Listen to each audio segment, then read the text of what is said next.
Okay, so now that we're recording, the format for today is I have some questions. I'm going to have a conversation with Alison, and we'll see where that leads us.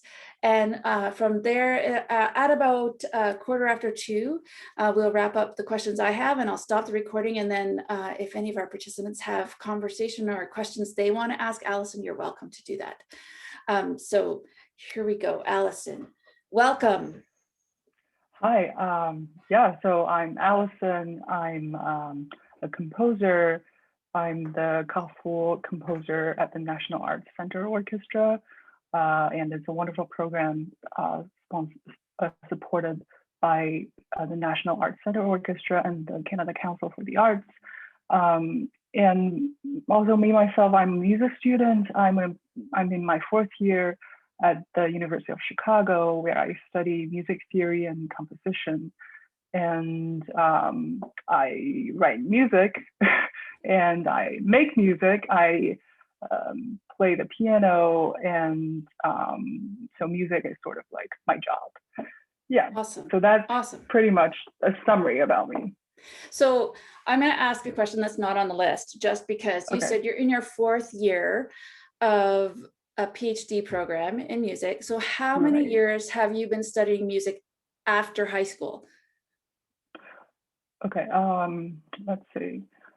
Well, with music composition specifically, I have studied, I would say 11 years, counting 4 years of undergrad, 2 years of master's, 4 years of doctorate, and one extra year after high school in private studies. Okay. With a private teacher. So you've really been immersed in music full time for the last 11 years, is what you're telling us. Yes, I would say so. Okay, yes. That's a lot of music. I hope you enjoy it. I really hope that you thrive with it. Okay, that's awesome. Because that would be a lot if you didn't just absolutely love it. Okay, so I'm gonna go to this is our kind of soft opening question that we're gonna ask all of our guests over the next few months, which is, so what do you listen to if you are listening to music? Yeah. Yes. It's interesting. I listen to everything. That's the thing. So I'm really curious about all kinds of music, and even though I grew up sort of immersed in this Western classical music tradition, growing up playing the piano specifically, I actually also, like in growing up, I was constantly immersed in different other kinds of music. Like, for example, I was constantly immersed in it's very specific Southern Chinese traditional opera that my grandmother was always so into. So in my household, traditional Chinese music was actually part of my upbringing. But I also listened to some Chinese pop music. I watch TV, like animation, so like film scores. That's my musical background growing up till maybe like teenage years. Then I started getting more exposed to different kinds of music. I started listening to more classical music outside of just piano repertoire, and definitely listened to a lot of symphonic works, like orchestral works. Then once I started taking composition lessons and started getting into the wonderful world of contemporary classical music, then things started getting pretty wild. Then I really started exploring things like, John Cage, 12 tone, and all sorts of stuff. Stravinsky, I really liked. Then I started exploring some Asian composers, for example, Takemitsu, and then also jazz. Actually, something that it's what I like to listen to when I'm off with composing and like doing classical music. But I enjoy jazz, I really do, and jazz piano, like Bill Evans. I can think of Bill Evans, Keith Jarrett, and yeah, and I would say like recently, what I'm listening to, just yeah, jazz music. I'm listening on the side, some ECM CDs, ECM recordings, and some random Japanese pop and indie K-pop that someone recommended to me. So I mean, I really kind of I listen to everything, and I'm very curious about all things that exist in the sonic, sonic world around us, in the Interesting. culture. Yeah. Okay, cool. So, and I may jump around the list of questions that I sent you. So just so you know. So, but what does music? So obviously, it sounds like you listen to a lot of music, a lot of different Yeah. kinds of music. So, but what does music mean to you? Like, why music?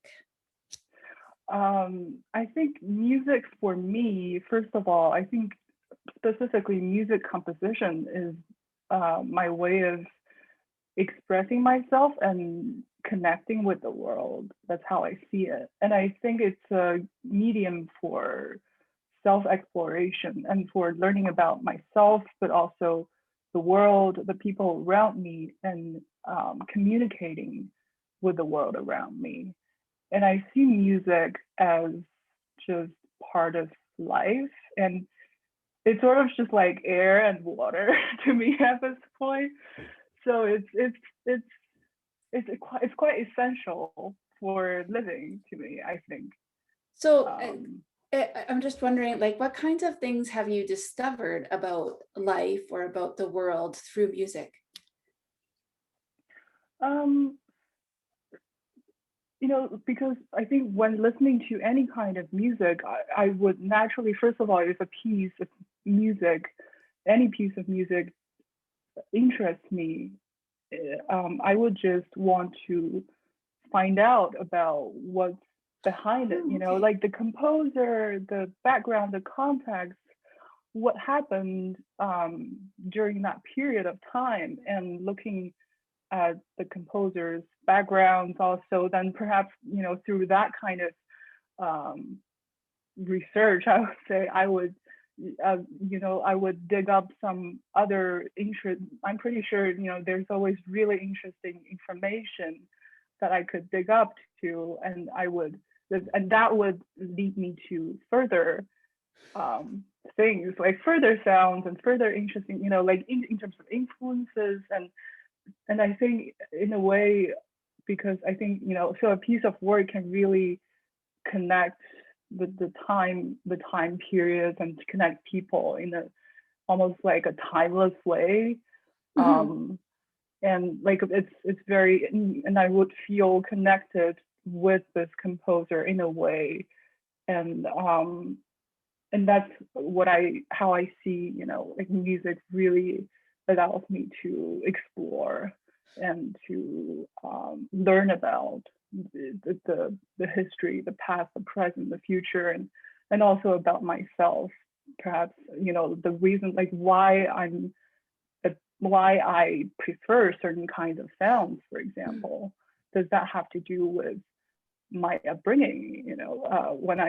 It's something I'm recently very interested in, because I've noticed how the way I tend to think about music, and sometimes I write these just, things, and I look at it and I realize myself doing certain gestures that actually, that I could see, oh, that actually is very typical in, like a Chinese opera. Mhm. I think, maybe I think I'm writing a chamber piece, but in fact, I'm really channeling that influence in my thinking and in my writing. So it's all very fascinating to me, all these aspects. Interesting. You may inspire me to go listen to some Chinese opera, because now I'm curious. Now I'm curious. It's a southern kind, so it's actually very different from the typical, like the loud and very lively northern style. It's a very lyrical, almost like I wouldn't say similar to gagaku, but it's very lyrical, and they're like very silent, very restrained moments, and it's just Interesting. fascinating. Yeah. Okay, interesting. So I've heard you say that you play the piano. So did you take lessons Yeah. as a child? Is that how you got started in music? Yeah, I started taking piano lessons at 4, and I remember my mom asking me to choose between the violin and the piano. Um, and I think it was quite a struggle, but I somehow ended up choosing the piano because I just felt like it looked so pretty as a bigger instrument. It looked just more impressive, like, as a bigger thing. Um, and yeah, and then I just started playing the piano from 4. And so I really started out by performing, not as a composer at all. So how did you move into composition then? Yeah, that, so you see, so I grew up playing the piano, and I mean, I've always really enjoyed like playing the piano and performing, but um, I think it was around middle school and high school when I started getting into the RCM, the system, and was thinking about perhaps, finishing the diploma and going for all of those required courses. And then I started taking, theory lessons and counterpoints and, all that writing stuff, and then that really got me into um, understanding about music. So I was really fascinated about this extra extra stuff that's not part of performing, but really allowed me to understand how music works. So I think that was maybe one of the incentives for me to really start thinking about writing down music and looking at music, the inner workings of music. And also I remember myself thinking very clearly in high school when I was, practicing the piano, and I thought, well, it's fun to play others' works, but wouldn't it be even more fun to play my own works? And I mean, I never really liked too much practicing. Like I would practice, and I would practice just enough, but I was never too patient for that constant turning and drilling. But instead, I would like even just play a piece and change up notes. Started changing things around and improvising. Um, so I think that was also one of the incentives for me to start composing. But at the time, I actually didn't know the existence of like composers somehow. But then I talked to my piano teacher, and he said, well, if you're interested in learning about the inner workings of music and maybe even writing your own music, then I could actually introduce you to a composer who's actually, at the time, he was a doctorate student at University of Toronto. And I was like, sure, I'll give it a try. So I started taking lessons, and I just felt in a way sort of liberated in composition, because it really allowed me to create something new and to express myself. So that's how I got started. So I took lessons and then applied for programs. Awesome. So it's not that you were 5 and decided you were going to compose music at 5 or anything like that. Yeah. No. I didn't really think so, but that's okay. So I will tell you, I'm a pianist as well. And I always knew I wasn't going to be a performer. Like that was not what I was going to do. I don't have the detail for it. So I knew I wasn't on a track to be a professional musician, but I'm wondering what made you choose to do 11 years of school after high school to become a composer? Is there like an inner drive or something? Like what makes you keep going? Yeah, I think there's definitely an inner drive because actually after graduating high school, I did start taking composition lessons, but I wasn't a music major. I was actually enrolled in the sciences, just like general mathematical and physical sciences, like very stereotypical Asian of me. But and I just uh, I mean, I was doing well in science in the science program, but there was just one moment when I was sitting in the physics lab and I was just getting all these data and typing up my lab report, and I just thought to myself, like I thought this is good, but I felt empty because there's this lack of personal expression. Mhm. Like it's the data themselves are definitely useful and it's a great profession, but I just couldn't see myself doing it constantly just because of this complete lack of personal expression and like this I think it was this drive to express and to somehow communicate through music and maybe spread it out somehow. So I think that was just a seed that was always there, and I think throughout my past studies there were definitely moments when I felt frustrated or not quite sure what I was doing, but internally I just felt so committed to this drive of doing music and expressing myself through music and trying to just do something with music and to be useful in a way to the society and to the world with music. I think that was just the Hmm. drive that's always behind Interesting. studies. Yeah. So, so what does a typical day look like for you then? If you're because you're a working musician, you're going to school Right. still too, but you're a composer with an orchestra. So what does a day of work look like for you? Right. So it's interesting because my life right now consists basically of two parts. Like I would say like two jobs. One as an artist, as a composer, and especially now with this wonderful opportunity with the National Arts Center Orchestra.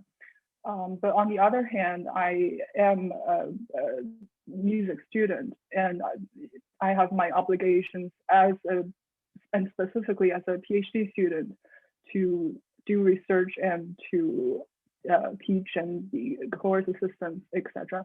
So I would say, it really depends on whether I'm in the school year, like a school mode, or a summer and winter break mode. So So maybe tell us a little bit about both. yeah, so okay, so during the school year, it really everything really have to work around my university obligations and my typical like class. So for example, like a typical day would look like this: like morning, get up around 8:30 a.m. ish. Like I would typically block off maybe around 2 hours at least in the morning, like first thing to work on composing or score reading or just something related to music composition in particular. Then once I get that get that done around 10:30, 11 ish, I'll start doing emails and the other stuff. And usually university classes would start for me, like on my schedule, would start around that time as well. So I would either attend classes or uh, attend meetings if necessary. I would need to course assist for certain professors if necessary, meeting with advisors. Then that goes on throughout the day. Then usually in the afternoon, late afternoon, like 5-ish, I would finish off my obligations and probably do some more emails. It all sounds like, and then sometimes in the evenings I would, if it's not a lockdown situation, I would usually sometimes attend concerts, go to rehearsals. It's also, I think it's important to just listen to everything I can whenever I can. So I would attend concerts, attend events, and occasionally if I don't feel too burnt out, like after events or after dinner, or maybe I don't have events in the evening, then I would play around on the piano a little bit, record myself, and maybe do a bit more composing in the evening. And that's a typical day during the school year. And when during, say, like summer break, it's really, then that's really like full-time composing mode.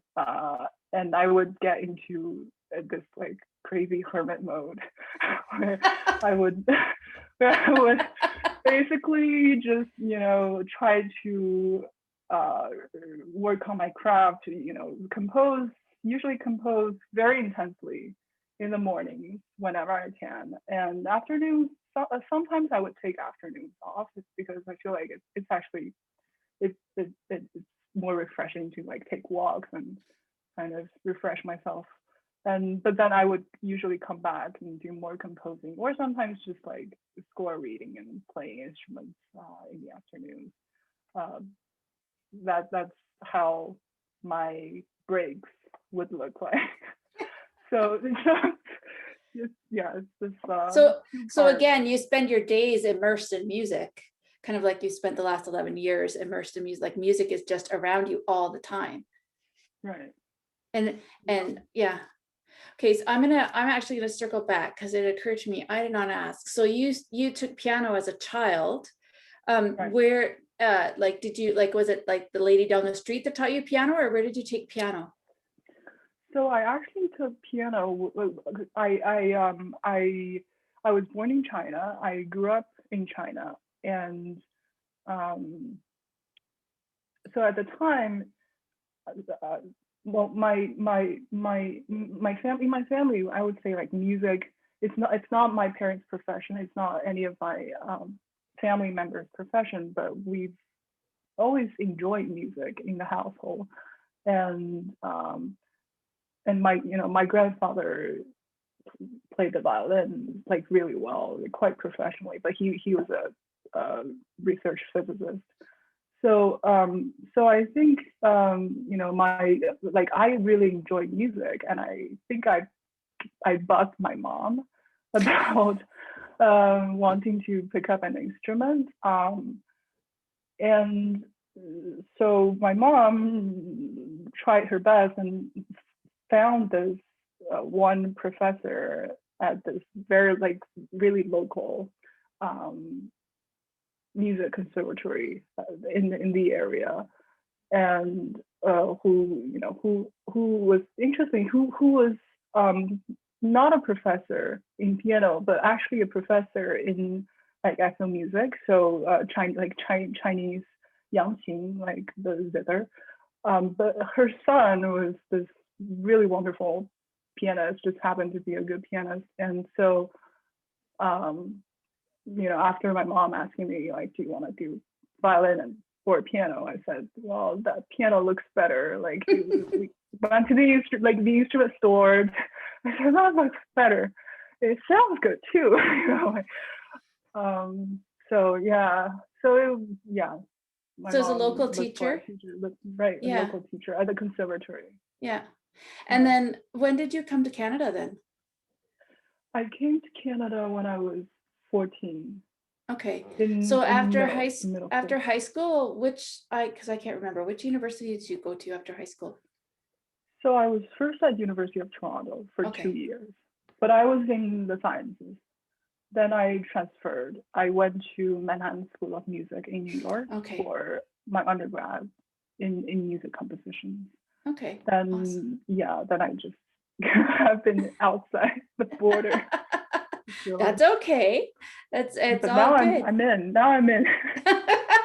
Locked in your house, like Yes. all of us. Right. Like. So let's see. I think I'm going to ask about what you know now about being a full-time musician that you wished you'd known when you were younger. Okay. Yes, I think this is actually a really good question, and I like when I saw this question, I really appreciate it because I think first of all, to be a full-time musician, definitely the drive, like the passion for music is so like it's so important. It's what would keep someone on this path ultimately. I think that's at the core. But now looking back, certain things, for example, I would say like the biggest thing that I'm personally still learning, but I wish I knew was really like the business aspect of being a musician, the entrepreneurial aspect, and this whole self-business aspect that I actually wish more teachers could actually talk about, because I think throughout my education, the education has been really focused on the craft and musicianship and all of that, which is all like really important, like really really important. But I just wish people would really be conscious and actively talk about how being a musician is actually like running a self business. There are so many things to consider, like publicity, taxes, building a personal website, and all these different things, proposal writing, where to look for grants, how do you get yourself supported, how to make a living with art. I think these are really important and practical things that I'm really like personally I'm really still like really learning. Yeah. So that is because that leads, and that's partly why I asked the question, where I sent the question about what other skills you need, because I think you're not alone in that. I think there are a lot of musicians. Yeah. So we normally, when we're not closed, we normally have about 50 teachers on private music lesson teachers on contract at our conservatory, and you are certainly not alone in not knowing like the taxes and the how do I make a living doing this is a question. And so if you were going to go back and do it again, or like I know you said you started in science, but like are there other courses you would take along the way that would just help you get a little bit further ahead where you are? Like, for example, I think proposal writing skills, grant writing skills, that's definitely something I wish I could, get a chance to learn more about, and, where to look for grants, the kinds of grants, just more information on that in particular.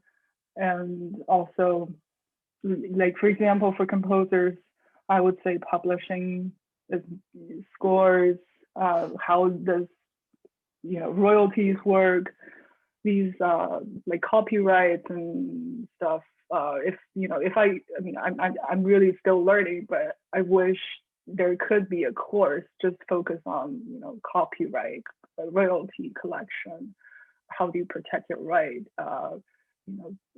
the pros and cons of self-publishing, etc. And even and also like taxes. That's what I was saying, like setting up a self-business. But now, I mean, we're all working from home, and this home office deduction, perhaps, just I think more practical information on this area. If there could be a course, just focusing on that would be wonderful. Yeah. Interesting. So, okay. So since you've said publishing, so where do you publish your music right now? Right now, I would call myself a self-published composer. Self-publisher. Okay. Self-publisher, but it's something I'm just considering, and I'm still thinking about my options. But yeah, but for now, I'm a self-publisher. And then, so I'm going to share the link to your SoundCloud in the chat, and there you have a bunch of compositions. So the SoundCloud has a whole lot of things that you have in there. How do you find groups that that will play the pieces that you compose? That's a very good question. Again, you know, it's I would say it's been a mix of many kinds of opportunities.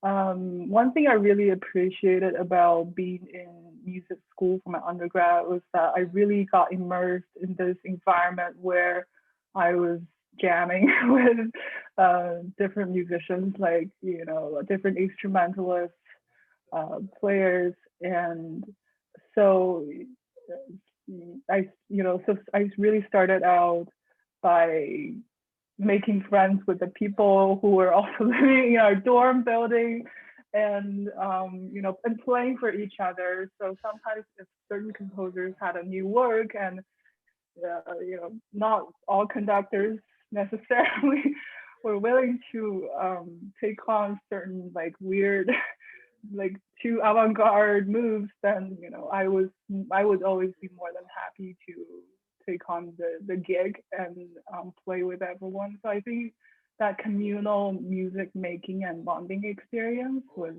so important. Um, and that's definitely how I got started, with having people, friends basically, playing my music. And I would do the same, like I would play a piano piece by another composer. I would try to conduct and rehearse together. So that's how I got started. And gradually throughout my like the programs that I've been in, there have been certain wonderful opportunities that the programs did offer, and I definitely took advantage of those opportunities. So I had some great pieces premiered by some wonderful performers. You know, like for example, like a resident ensemble for 1 year at a program, that kind of thing. Then I also submitted to some calls, and I think gradually, you know, with these like collaborations with friends, collaborations with resident ensembles, and submitting to opportunities, to calls and to like ensembles. Then gradually I started getting more opportunities to getting my pieces played more and getting more exposure. And you know, and things would just gradually lead to more stuff. But initially it was really just making music communally with friends in a school setting. Okay. And can you tell us a little bit more about how it works to be a composer in residence? Like, do you work with the orchestra, or what exactly does that mean to be a composer in residence? Well, I'm personally still learning. Okay, that's okay. And I think with this program though, I would not say for sure, but I really think it's quite different and unique, because it's for me at least, I see it as a good, really good training and like learning opportunity, because we get to work with the players throughout like workshops. And so we're learning from the performers. We're learning about instrumentation, we're learning about what works and what doesn't. And then and also through communicating with the players, like I would hope to produce something meaningful that can really speak out certain message in a certain way that can also connect all of the people producing the music. And so, and I know with the lockdown situation, now I'm stuck in Toronto, and there's no way for me to interact with the orchestra and being, you know, in person. But hopefully, when things do open, I really hope to get a chance to experience the day-to-day life of a wonderful like full-time orchestra, and get to really immersed in that situation. And I think being immersed in a musical environment like that would really help me grow and learn and getting insights about how things work, how orchestra music works, how rehearsals work, and everything. So when you workshop with them, are they playing your music, or you're there learning from what their rehearsal technique is, or what does that workshop look like? So workshops would definitely involve playing my music. Okay. But ideally with this program is that I could be immersed in their day-to-day rehearsal situation. So I could really learn about how Beethoven is put together, then maybe how a contemporary piece is put together, and how the conductor works on these different contexts, and how the players react. So it's a very immersive environment that ideally would really, yeah. So I've heard you talk a little bit about you listen to everything, like all kinds of different music. But my guess is that composing for a violin or a bassoon or a brass, I think you have a piece for a brass ensemble. Composing for a brass ensemble is going to be different than just listening to it, because you need to know kind of the limits of the instruments or what they can or can't do. So how did you learn that? I would say it's a mix of learning in the classroom, so there are definitely standard texts, and there have been classes where we as students sat in the classes, and teachers would bring in different instrumentalists to demonstrate how the instruments worked, and we looked at texts. Then we would write snippets of materials for each instrumentalist that they brought in, and had a workshop and workshop experience with the player, and see, could you try that? Oh, that doesn't work. So that was part of the school training. But also I would say it's really something that can be learned and accumulated through just working directly with the players, and also listening and reading scores and observing what past composers have done, and we learn something by doing it. So I think by keep doing the composing, eventually, like, this part of the knowledge could perhaps be learned in some way. Okay, Yeah. interesting. We've got about 5 minutes left in our part of the conversation. I'm wondering what else you would like to tell us about who you are and what you do. Well, if we haven't covered it all already. I mean, I'm a composer, and by that self, I think it's already weird enough. I'm someone who writes music, and I think I'm drawn towards telling musical stories and narratives, and I like to think about composing as trying to create musical experiences that that the performers experience, but also the audience also. So people really enjoy, participate in this kind of musical communal experience. That's how I see composing can bring, how it can bring people together. And I think sometimes, I write all different kinds of things.